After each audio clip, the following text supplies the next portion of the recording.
Hello again, everybody, and welcome to the Mike Francesa podcast, part of the Bet Rivers Network.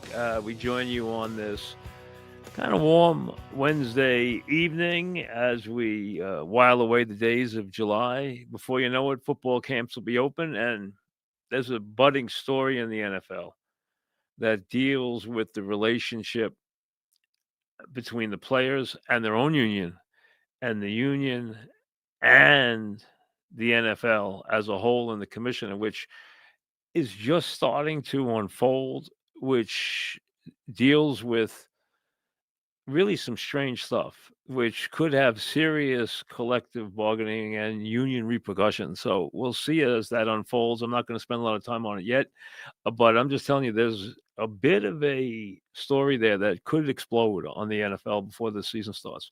We'll see how it unfolds. Now, the news today should not be surprising. And that is, we talked about it throughout the Subway series. If one thing happened during that series more than anything else, it was how badly LeMahieu was exposed, especially defensively. His lack of range. I mean, Fried could have easily pitched 2 more innings if he had made plays. We talked about how it was over. Chisholm had to go to second. He went to second the next day. I expected the Yankees to part ways with LeMahieu. It was not going to be a pleasant thing. It was not going to be an easy thing. They had a high regard for the player. He, at one time, was a very, very good player. He wasn't a great player, but he was a very, very talented player. Had a terrific career. It's never easy when guys go out. Most guys in any career, in any walk of life, very few get to leave on their own terms. Very few. Most don't get to script their exit because they don't want to go. And unfortunately, their skills have evaporated. The scenario has changed. Father Time has stepped in, and that has clearly happened with LeMahieu. The Yankees today parted ways with LeMahieu. It was not a happy process, clearly, for LeMahieu, for the Yankees, but it had to happen. Now the Yankees will go shopping for a third baseman. They will also go shopping in what will be an incredibly expensive pitching market. Now, Cashman spoke to the media today. He doesn't do that very often. He did, and he was very aggressive about the fact that, and very open about the fact that he would be highly aggressive during this time, saying the Yankees were going to go to town. He also said that he and his group will bring everything to ownership, and then it's up to ownership if they want to spend the money, putting obviously the onus on Hal Steinbrenner and clearly putting the chips right in front of him, because making statements that, hey, we know where the value is. Some of it can be expensive. It's up to ownership to spend it. And there is this prevailing thought, and it's not an unfair one, that the Yankees now have become way, way more economical in their approach and care more about the bottom line than they do winning championships. I think that's pretty obvious that that's the case. Now, is that going to change? I doubt radically. There also is the issue of them having a highly prized prospect. And the Yankees are their own worst enemies in this regard, because a lot of times they will build these guys up and then everybody wants them. Well, if you have someone in your organization that you love, that you think is going to be a future star, don't share that with everybody, because everyone you call for a player is going to ask for that guy. If you're trying to keep that guy, stay quiet about that guy, especially when you're going to be aggressive purchases. The market for third baseman is there. It's not great. The market for starting pitching will be expensive. The market for relief pitches of quality will be astronomical, because there are so many teams that want to delve into that market. So if you are a seller of a good reliever, you are going to basically get a king's ransom for your player. You are going to hold out for a lot in terms of prospects, in terms of ready-made. Now, most of these teams, remember, what they want is they want AAA plus players. They want guys who are not guys who have a lot of major league experience, but guys who are major league ready. That's where they shop. They shop for the guys who they think they can pluck and take from the big team that wants their pitcher, that wants their reliever, and get the guy that they can plug right into their team in the second half of the season and show their fan base, hey, we're out there building. It's also economical for them to get those players at the right time. So those are the players that you're looking to get rid of. Spencer Jones fits that bill perfectly. He's tearing up AAA right now. The Yankees don't have a real need for him. They don't have a spot for him. They can't even get Rice in the lineup right now. They're not going to be able to do anything with Spencer Jones. They're trying to find a way to give Dominguez his at-bats and still give Grisham his at-bats. They don't have the ability to do that. And remember, they are still going to play Stanton. They're not going to say no to Stanton, especially when he has nights like last night when he starts bombing some 3-run home runs, because he's always a 3-run home run threat. And the Yankees live for that. That's who they are. I mean, last night, again, you saw the way the Yankees win a game. They don't hit early. That kid should never have come back after the rain delay. He wasn't the same pitcher when he came back. I don't care if it was a short delay. He wasn't the same pitcher. He wasn't extending. He wasn't the same pitcher. He lost the plate completely. But the Yankees then turned that 1 run into 6 runs into 10 runs. That's what they do. They feast. And that's why this year, look how many times they have scored 10 runs and wins. And that's why their numbers aren't as good as they look. Oh, they have this number, they have that number, they have this number. Yeah, but they don't do it on a daily basis, and they don't do it when the situation calls for it. When they need a run, when they need 2 runs. They haven't come from behind this year a lot.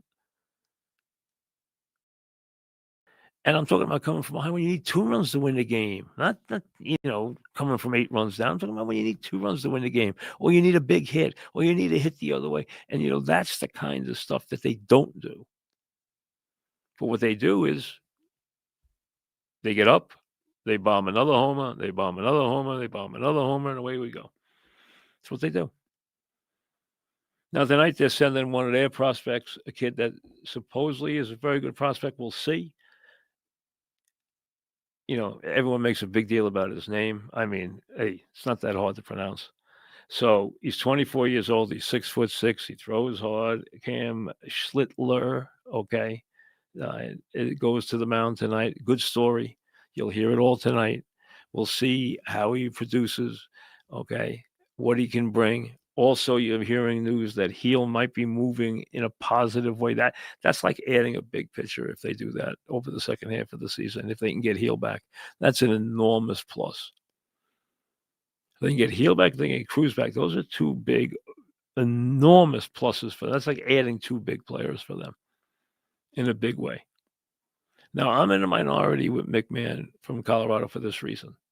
I know he's had a terrible year, but wouldn't you? I know he's given up and he's not doing anything in Colorado now. But Colorado will give him away now. They wouldn't in the past. They will now. He can defend. He's got a Yankee Stadium swing. They can get him on the cheap. I don't want to spend a lot for a guy I don't trust at the position.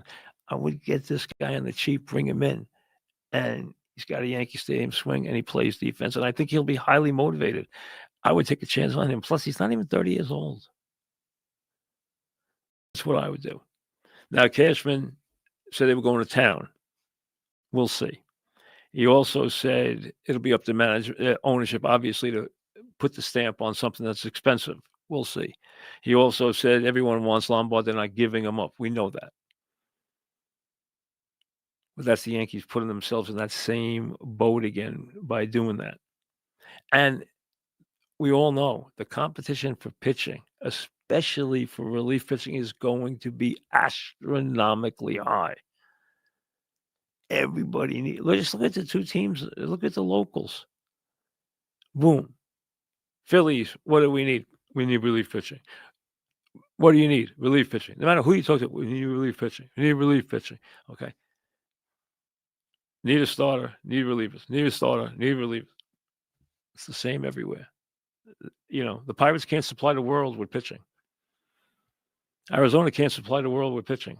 The White Sox can't supply the world with pitching. It's not going to happen. Maybe Lugo gets moved. DeGrom's not going to get moved. I would be surprised if he does. Lugo could get moved. Fine. There's going to be guys who get moved. We understand it, but they're not going to come cheap.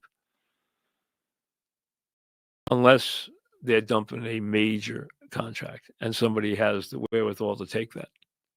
That can always happen. So we'll see who they're going, what door they're banging on, whether they're banging on the Miami door, or banging on the Washington door, banging on the Chicago door, banging on Kansas City door, banging on the, wherever it might be. And we know what teams are disappointing, which ones might be sellers. But there's a lot of buyers and there's a lot of people looking for bullpen help. And a lot of people looking for pitching, as always, but enormously looking, searching, begging, trying to beg, borrow, or steal get a reliever from somewhere. And that's where we are right now. I talked about moves the Yankees should make. And one of the things that hasn't happened, and I really think is something they should start to sprinkle in, is give Rice some of Goldschmidt's right-handed at-bats. You can bring him in the game. When they put a lefty in the seventh inning, put Goldschmidt up for him, and then keep him in the game for defensive purposes. That's fine. You're still getting Rice some at-bats where he can do damage. You want to play Dominguez, I understand that. You want to play him against righties, I understand that. Whether you're going to play him against lefties or not is going to be a different story. And also, how many times are you going to give him the DH spot, put Bellinger in left, put Grisham in center, Judge in right, and have your best defensive outfield out there? Plus, give Grisham at bats. I don't have a problem with Grisham being the fourth outfielder the rest of the season, but you're going to have to give him at bats. He's been too valuable not to give at bats to. And the guy's got 16 home runs and some big ones. I don't expect him to hit 35 home runs. He's had a very good start. But there's no reason you can't go to some platoons here down the stretch of the season and look at that as a possibility of how you want to attack the postseason. There's nothing wrong with utilizing your roster in that way. Get the most out of, yes, you're trying to develop Dominguez, but you know what? More importantly now, you're trying to put together a team that can compete in the postseason, do what has to be done in these last 70 games to do that, to get the team's best foot forward and understand what you bring. Hey, they're going to play Stanton in the postseason. He's going to lock up the DH spot. That's all there is to it because that's his MO. That's his history. That's when he's been dynamic. They're not going to ignore that. And he's going to get at bats because they believe he's still a home run waiting to happen. And sometimes he is. We know what he can do. So it's Seattle. Then the Cubbies are in. Cubbies looking for pitching like everybody else. Obviously having a good year. Obviously getting some great play out of certain people, but also needing pitching. Who doesn't? Everybody does. Everybody does. Mets right now in Baltimore play 2 tomorrow. Okay, play a day and a double header. I'll give you the start times in case you haven't seen it. But tomorrow, playing a deuce there. There's a lot of thunderstorms in the area because it's been very, very hot. They'll play at 12:05 and then they'll play at 5:05. Peterson will pitch the first game against Morton. I don't have the pitches for the second game yet, but they'll play a double headed tomorrow. The Yanks will finish up with the Mariners tomorrow night. with Stroman on the mound. Hold your breath whenever he's on the mound. I mean, especially at Yankee Stadium. So that's where we are right now. You're a couple of days from the All-Star break. I, for one, listen, if you want to hear anything about Soto in the All-Star game, go somewhere else. I could care less if he plays in the All-Star game. And I could care whether that's a slight or not. Who cares? Who cares if he's in the All-Star game or not? He can miss an All-Star game. I mean, it's not a big deal. Hey, he had a weird season. He was terrible early. So he didn't get the fan vote because the Mets weren't piling it in there because he wasn't doing well. Then he got red hot, and they have to have guys from every team represented, and he doesn't get named. So what? It's not a big deal. It's not the end of the world. You know, people look for stories of Soto now every day. And you know what? There isn't one. He's doing fine. He's been highly productive. You don't ever want to see that bunt again, but hey, I still don't understand that. You know, I'd like to ask him, what were you thinking in that at bat? What were you possibly thinking in that at bat? But that's gone now. And he swings the bat well. The one thing I'd say this year, I wanted to look at it as a matter of fact, and I made a mental note to do that, and I didn't do it yet. So I'll do it. I'll do it now because I wondered exactly what it was. The one thing I would say is, it seems to me that he is striking out a whole lot more than he did last year. And I wanted to see if that was fact or fiction. Now, so this year, he has struck out. He's walked 72 times and he struck out 69 times. And last year, he struck out 119 times. So it's not as bad as I thought it was. He's a little ahead of the pace of last year, but nothing dramatic. So I thought it was worse than it was. I just thought that lately there were a lot more strikeouts than I had seen. But it's not as bad as I thought it was. So that really wasn't as big a factor as I thought it would be. Hey, both the Yankees and the Mets have holes to fill. The Mets need a center fielder. We know that. Does Taylor go get the ball? Absolutely. You can't have him in there being an automatic out. Now, I don't think the Mets, no matter how much they like Mauricio, I don't think the Mets should give up on Vientos this year. He's had slow start, injuries. Just when he started to swing it better, I think there's a streak in him this year, and they should be able to take advantage of that. And there's room to utilize what you want to utilize with the other guys in this lineup without giving up on him. And I wouldn't. I think he's earned what he did last year, the right to be part of this all season. And I just would not give up on him. You're hearing people be very down on him. You're hearing people say, oh, you know, he could be traded. Hey, I wouldn't give him away. The player you saw last year was really good. Now, is he a DH? Yeah, I think he is. Could he possibly play first base? I don't know. Some guys can, some guys can't. You really don't know. He's not a really good third baseman. We know that. I would not give up on him, though. And I hear more and more people starting to give up on him, and I would not do that. I really would not, off what he did last year, because what he did last year was special. It wasn't good. It was really special. I would not give up on that.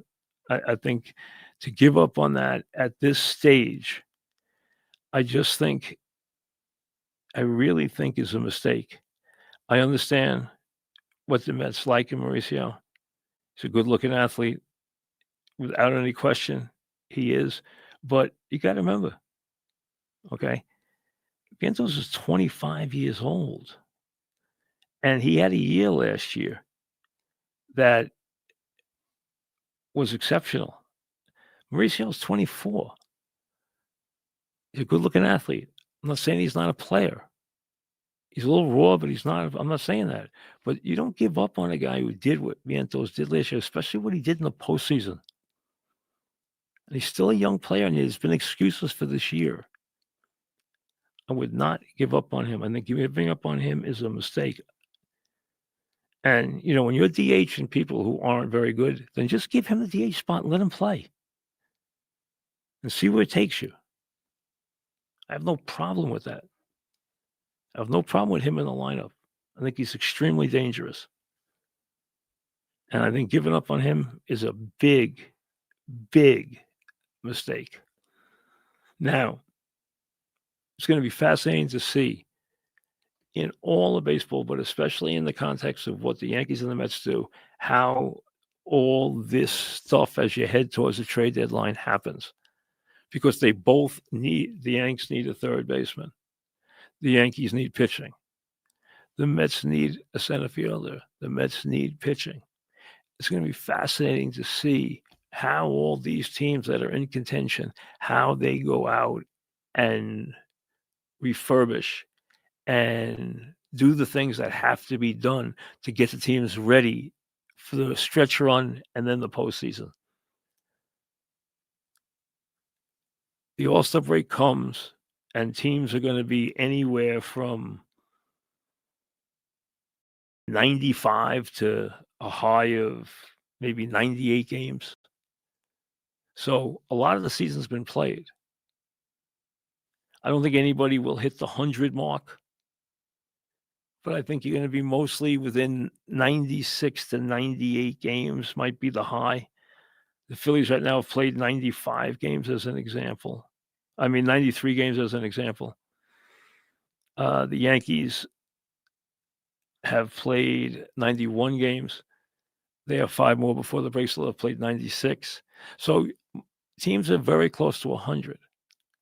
So you're not halfway through the season. You're far past that. And when you come back, before you know it, you're in the stretch run. And you're not only getting your positioning for the postseason and securing your spot for the postseason, but you're also trying to put together a team, a cohesive squad that you can count on, that you can believe in, that can develop trust, that can develop as a unit to take into the postseason, because that's how you win. And there's a lot of teams out there with some talent, but there's a lot of teams that have issues. Very few teams don't. Even the Dodgers right now, remember, are in a, for them, serious slump. Okay? They've lost 6 games in a row. Still have a 5-game lead, but they've lost 6 games in a row. And a lot of people wouldn't have believed that the Dodgers could have a 6-game losing streak, but they have. And you don't have a team right now this side of the Detroit Tigers who have superb pitching and have gotten a lot better play in their lineup than they probably expected. They're playing 635 baseball. No one else in baseball is playing 600 baseball. No one else. So there's a lot of teams that have issues. A lot of teams showing certain strengths and definitive weaknesses. And those need to be addressed. And let's see who addresses them the best. I haven't done anything on the Knicks. And now that they have a coach,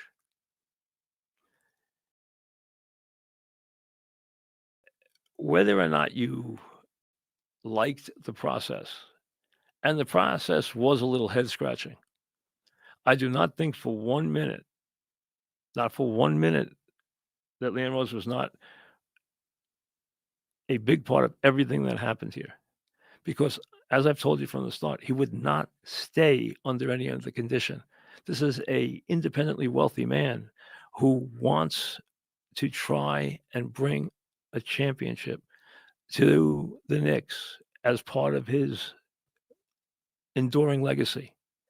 It would be a very special achievement and one that he has taken as a challenge. He would not allow the owner, and the owner doesn't want to dictate to him. He was brought in under those circumstances. So don't think that Dolan decided to whack the coach and and Rose just sat there and took it. It wouldn't have happened that way. They had decided along the way that they needed to make a change. Now, I'm not sure that it was kid that they coveted. They might have coveted somebody else and they haven't told anybody. I'm not sure. Doesn't matter now. Do I think they didn't get the person they coveted? I do. Do I think they didn't get their first choice? I do. That happens a million times. I can give you teams that went on to greatness that didn't get their first choice, who wasn't the first choice at a certain institution or team, whether it be in college or be in the NFL or be in baseball, where they didn't get their first choice and the guy they settled on turned out to be prolific in terms of how they won. It's happened a million times. So that's not a bad thing. So now take it from where it is right now. Do you think that Brown is a good fit or a poor fit? And I believe he is a good fit for this team. From a standpoint of his experience, he has a world of experience. I think he is on the same level as a coach, although they're very different people, very different philosophies, very different way they go about their business. But I think he and Tibbs are on the same level as coaches. So do I think they went up a level in a coach? I do not. Do I think they are very close? Yes, but they're very different. This is going to be a guy who brings a different approach publicly and privately and philosophically. This is going to be a different team. They're going to attack it a different way. And I think he will fit the personnel. I told you last year that I felt that the moves they made went against what Tibbs was comfortable with as a head coach. Certain head coaches do not tolerate certain players. That was the case with last year's group and Tibbs. I think Brown is a much better fit for the roster that they now present. I think you will see far better use of the bench. I think you will see far better use of the personnel in terms of how they divide minutes. And I think you will see a far better approach offensively. And we will get into that. We have a lot of time to do it. But the statement I wanted to make to you here is that I think he is a good, I will even go very good fit. Do I think he's a great coach? No, I don't. Do I think this is akin to, say, getting Spoelstra? No, I don't. That wasn't going to happen. Do I think this is a positive move from last season? Yes. I think he fits the roster better than Tibbs did. I think they moved the roster. I think Leon knew this. He's not a dumb man. He knew that he was, in his mind, doing what had to be done to the roster, and that included getting Rendell out, which I think was imperative. You know, I told you that from day one, he had to go. It would not have worked. When they brought Towns in, I told you, hey, I understood this doesn't thrill me, but I understand they needed to get rid of Randall. I told you that day that there was going to be a conflict with this personnel, especially Towns and Tibbs, in terms of approach, in terms of utilizing players' strengths and weaknesses, and philosophically the way a coach goes about his team. Tibbs has a way of doing things. All coaches have a way of doing things. There are very few coaches who are able to completely meld their philosophy to given personnel. That's a strange and very rare gift. Coaches have a mold, and they want, for the most part, their personnel to fit their mold. And Tibbs has a stronger mold than most. He has certain demands and certain things that irk him if they're not done. And certain things were not done to his liking last year. It just was going to happen that way. And they had a good season. They had a good postseason. But they were flawed. Now, the moves they've made on the bench so far, I like. That's something that had to happen, and it has. And you're going to see a different utilization of players, especially Bridges, who was not.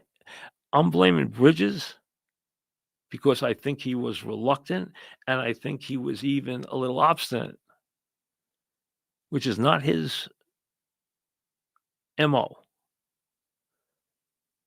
and not his reputation.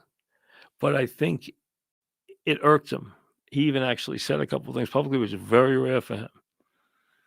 And he was not well utilized. I think it bothered him. I think it hurt the team. He will be utilized dramatically differently. And I kept asking for that to happen with this team because this team will get lifted to a higher level when Bridges plays to Bridges' capabilities, which he never did last year. Never did. OG did at times. Bridges never did. It was very disappointing. And I blame him and I blame the situation. So I think Brown is going to be, from that regard, in terms of roster utilization, offensive philosophy, personality, a very good fit. So I think it's a positive. We'll take it from there, and we have a long way to go before we start to really break that down as we get closer to the season. But I've seen people weigh in both positively and negatively. I'm weighing in very positively to this coaching move. We'll see you later.